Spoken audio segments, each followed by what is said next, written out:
Bismillahirrahmanirrahim. Assalamualaikum warahmatullahi wabarakatuh. Selamat pagi anak-anak. Gimana kabarnya?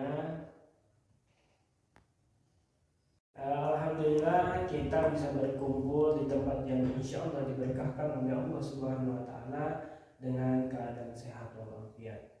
Karena perlu diketahui oleh teman-teman sendiri bahwa kesehatan di masa pandemi yang memaksakan kita harus belajar dengan metode seperti ini merupakan salah satu hal terpenting yang harus kita jaga. Mengingat dan melihat fakta yang ada bahwa sebenarnya virus ini sangat mematikan bagi kita. Maka dari itu kita sangat perlu menjaga dan memelihara kondisi kesehatan tubuh kita agar tetap terjaga dan terpelihara dari virus ini. Apabila semua manusia pandai menjaga dirinya, pandai menjaga kesehatan tubuhnya, dan tetap mematuhi peraturan pemerintah, lalu memakai atau menggunakan protokol kesehatan yang baik, bukan tidak mungkin virus ini akan hilang dari lingkungan kita. Dan apabila virus ini sudah hilang, maka kita akan melaksanakan pembelajaran, bertatap muka, bergaul seperti biasanya, serta melaksanakan kegiatan pembelajaran yang lebih efektif seperti biasanya. Oke teman-teman, sebelum kita melaksanakan pembelajaran, alangkah lebih baiknya kita berdoa terlebih dahulu agar senantiasa diberikan kesehatan, dohir batinnya diberikan kemudahan dan kelancaran menuntut ilmunya, dan semoga diberikan ilmu yang bermanfaat. Amin ya Allah ya Rabbal Alamin. Berdoa dimulai. Oke, berdoa selesai. Sebelum masuk ke materi pembahasan, kita cek dulu kehadiran siapa saja yang tidak hadir dan siapa saja yang hadir. Absensi yang pertama, Dani hadir. Oh iya. Enji nggak hadir.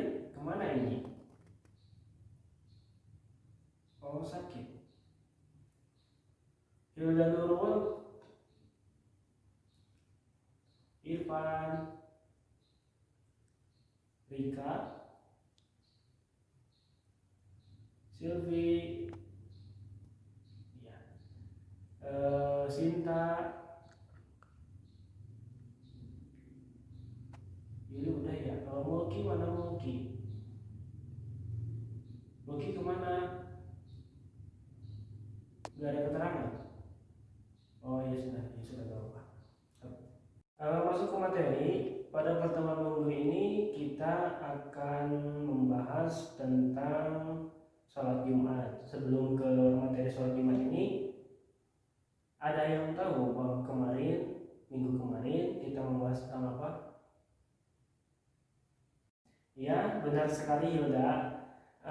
Kemarin kita membahas tentang berempati dan menghormati kepada orang tua.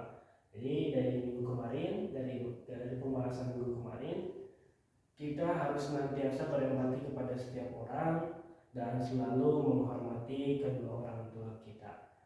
Bagus, berarti panjang ya emutan anak.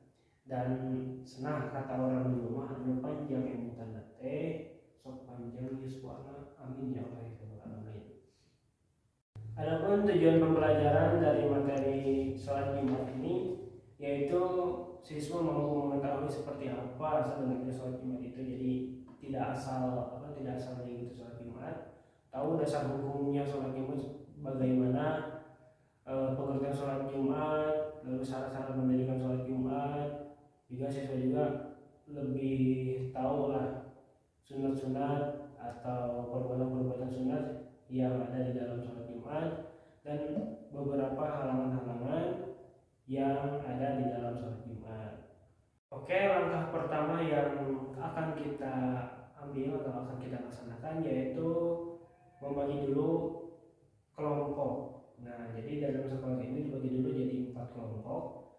Dan tugasnya dari berkelompok ini, tugasnya yaitu menyimak dan membaca terlebih dahulu mengenai penjelasan tentang sholat Jumat, lalu ketentuan sholat Jumat, halaman sholat Jumat, hikmah sholat Jumat,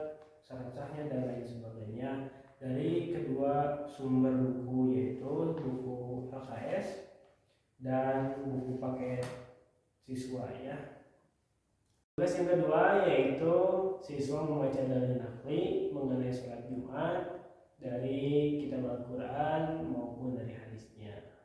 Nah, itu saja dulu dua tugasnya. Nah, jadi sekarang teman-teman cari dulu data atau informasi tentang sholat Jumat, baik yang ada di LKS maupun di buku paket. Lalu setelah itu dipaparkan kembali ya oleh perwakilan kelompoknya menurut pemikiran kalian masing-masing.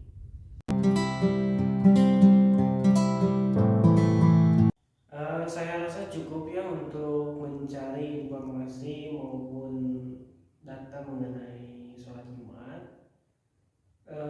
Saya harap teman-teman semua bisa memaparkan hasil dari pengamatannya, pencarian informasinya tentang sholat Jumat pada kelompok lain dan setelah itu dari teman-teman sendiri diwajibkan memberikan satu pertanyaan, baik dari kelompok 1, 2, 3, 4, misalkan kelompok 1 ke kelompok 3 misalkan, atau kelompok 4 ke kelompok 2 misalkan, memberi satu pertanyaan. Jadi setiap kelompok harus saling memberikan satu pertanyaan.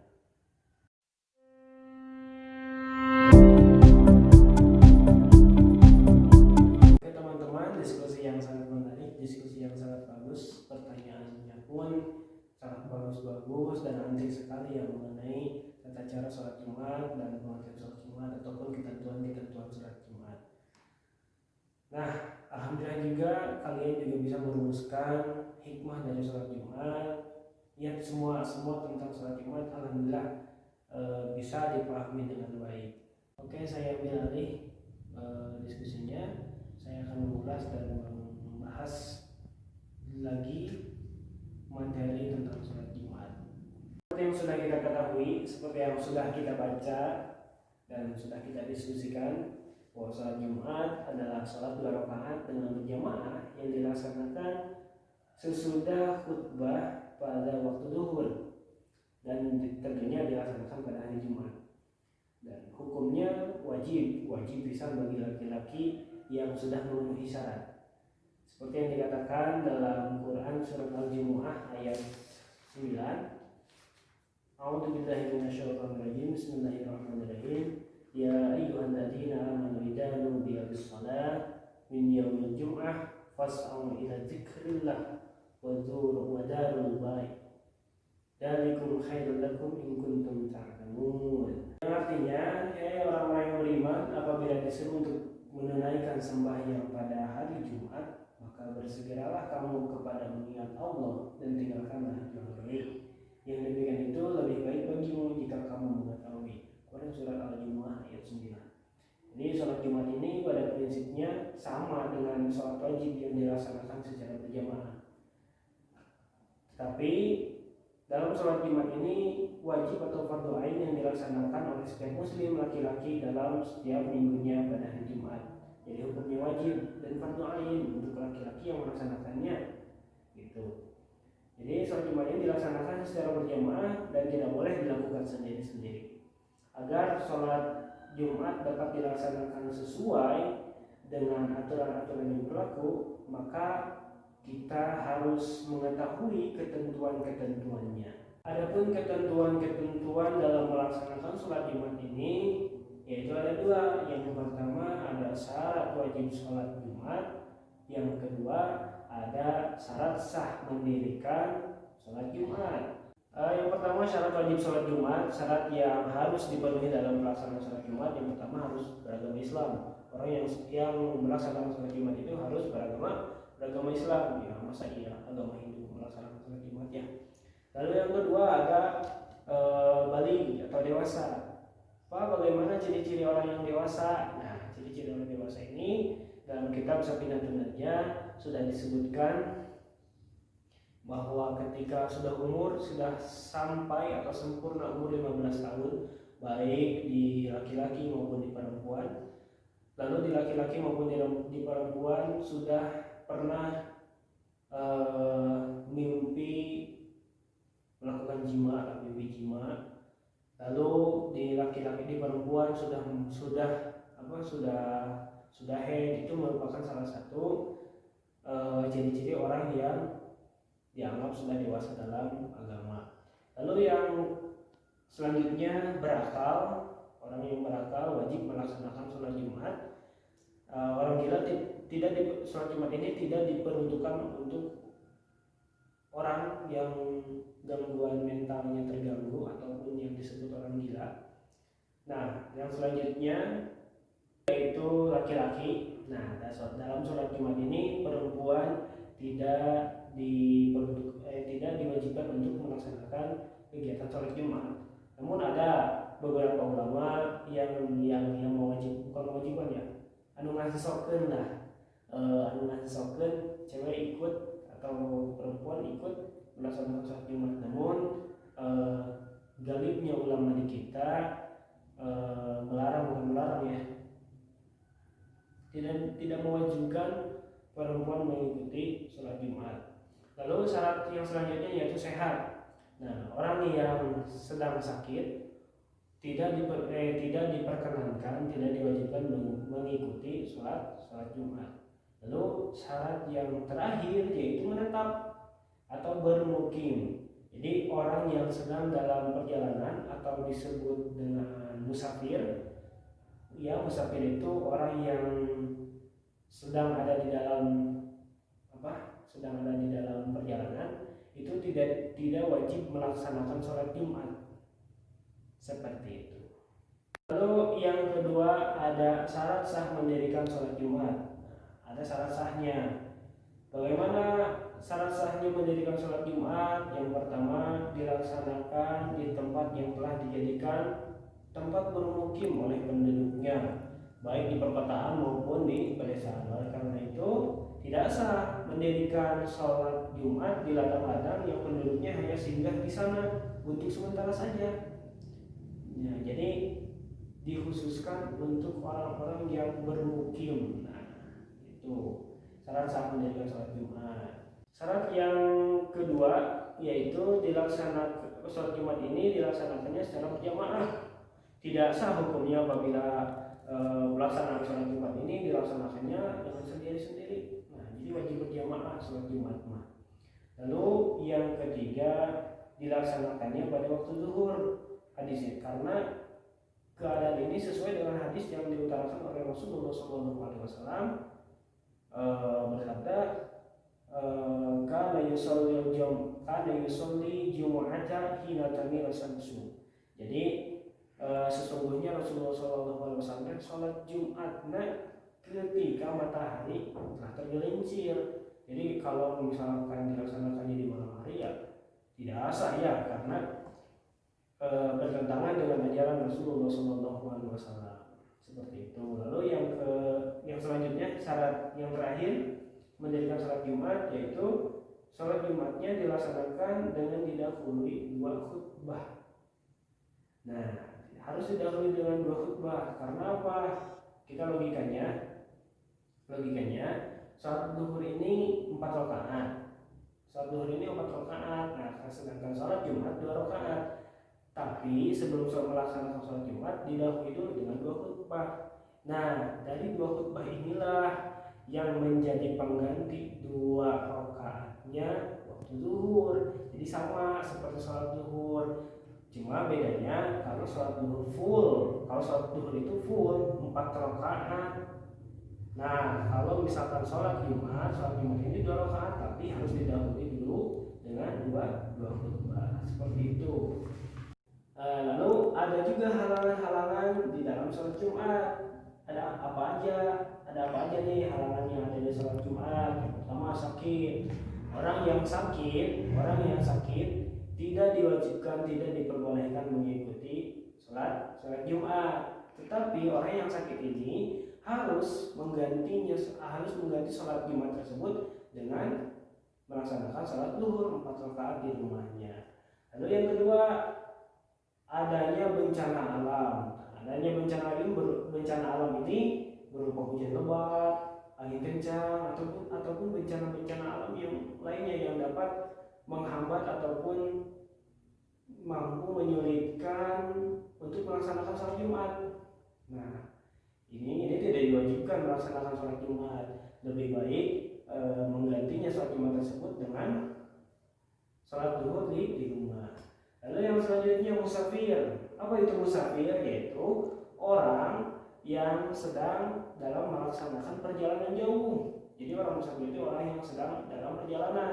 Misalkan Irfan ini lagi perjalanan jauh nih ke Bandung atau ke Jakarta di hari Jumat. Nah, Irfan ini masih di dalam perjalanan, misalnya masih di tol, di tengah-tengah tol, kan di tengah-tengah tol mah jauh kayak itu kan dia, tapi kayak itu kan dia. Nah, jadi ini tidak diwajibkan melaksanakan sholat Jumat, tidak apa-apa kan. Nah, bisa diganti dengan sholat duhur seperti itu. Lalu yang terakhir, perjalanan menuju tempat pelaksanaan sholat Jumat tidak aman. Misalkan kita mau sholat Jumat nih, tapi di tengah-tengah perjalanan ada perang, misalkan di tengah-tengah perjalanan ada bencana alam yang memutus perjalanan menuju ke masjid tersebut. Nah, ini tidak diwajibkan melaksanakan sholat Jumat. Itu merupakan halangan-halangan yang ada di dalam sholat Jumat. Yang selanjutnya hikmah sholat Jumat. Nah, di sini ada beberapa hikmah sholat Jumat. Hikmah melaksanakan sholat Jumat yang pertama, memuliakan hari Jumat. Kenapa harus dimuliakan? Karena hari Jumat merupakan sayyidul ayyam atau rajanya hari, jadi harus dimuliakan. Lalu yang kedua ada menguatkan tali silaturahmi. Nah, menguatkan tali silaturahmi ini seperti apa? Karena dalam sholat Jumat ini kita bisa mengetahui kondisi jamaah yang lainnya, kondisi warga yang lainnya. Misalkan jika kita melihat ada jamaah sedang dilanda kesusahan hidup dan perlu bantuan, kita bisa membantu. Kita bisa mengetahui melalui adanya sholat Jumat ini. Ataupun ada warga ataupun ada tetangga yang sedang sakit, kita bisa mengetahui melalui pengumuman yang diumumkan oleh TKM seperti itu. Lalu yang selanjutnya, berkumpulnya umat muslim, umat Islam di dalam masjid ini mencari dan mengharapkan keberkahan yang akan diberikan oleh Allah Subhanahu wa taala. Jadi intinya mencari keberkahan, mengharapkan keberkahan yang diberikan oleh Allah Subhanahu wa taala. Lalu yang selanjutnya, hikmahnya dalam melaksanakan sholat Jumat ini menambah semangat kerja. Nah, bisa menjadi motivasi semangat kerja nih. Bisa menjadi motivasi semangat kerja karena semakin giatnya seseorang melaksanakan ibadah, itu juga berpengaruh pada kegiatan sehari-harinya. Seperti itu. Lalu yang selanjutnya, melipat gandakan pahala. Gimana melipat gandakan pahala? Jelas lah di hari Jumat ini sangat banyak kelapangan ladang untuk mendapatkan pahala yang lebih seperti itu. Lalu yang selanjutnya, membiasakan diri untuk disiplin waktu. Karena kan di dalam sholat Jumat ini dilaksanakan pada hari zuhur, pada waktu zuhur. Nah, jadi sebelum zuhur harus sudah ada di masjid, sebelum adzan harus sudah ada di masjid. Ini membuktikan kedisiplinan yang harus ditaati oleh jemaah seperti itu. Itu merupakan beberapa hikmah sholat Jumat. Sampai di sini ada yang mau ditanyakan? Oh iya, tadi Dani nanya perbedaan syarat dan rukunnya. Jadi syarat ini merupakan sesuatu yang harus dipenuhi sebelum menjalankan ibadah, dan jadi sebelum kita melaksanakan ibadah harus dipenuhi dulu. Misalkan kalau mau sholat pakai celana yang bersih, pakai pakaian yang bersih dulu sebelum melaksanakan sholat. Nah, itu merupakan syarat. Adapun rukun di sini merupakan sesuatu yang ada di dalam ibadah tersebut, karena rukun ini merupakan bagian darinya dan tidak harus kontinu menjalankan sesuatu tersebut sampai selesai suatu ibadah tersebut. Jadi sudah ketentuannya sudah ada di dalam suatu ibadah tersebut, itu merupakan rukun seperti itu. Nah, jadi sholat Jumat ini yaitu sholat 2 rakaat yang dilaksanakan berjamaah dan dilaksanakannya sesudah khutbah Jumat pada waktu zuhur di hari Jumat, dan hukumnya wajib bagi laki-laki yang sudah memenuhi syarat. Ketentuannya sudah dibacakan, sudah diterangkan tadi. Mungkin materi yang hari ini cukup sekian dulu. untuk pembahasan minggu depan masih tentang sholat Jumat, tapi lebih membahas tentang khutbahnya. Ada syarat khutbah, syarat khutbah, sunnah khutbah, dan cara menyiapkan khutbah Jumat dan mempraktikannya. Seperti itu. Jadi minggu depan masih membahas tentang sholat Jumat. Mungkin sekian yang dapat saya sampaikan. Mohon maaf apabila banyak kesalahan dan kekurangan dalam memaparkan materi. Karena kebenaran datangnya dari Allah Subhanahu wa taala, dan kesalahan, kebodohan dan kealpaan saya itu datangnya dari saya sendiri. Sebelum menutup perjumpaan kita kali ini, alangkah lebih baiknya kita berdoa dulu sebelum menyelesaikan mata pelajaran HI.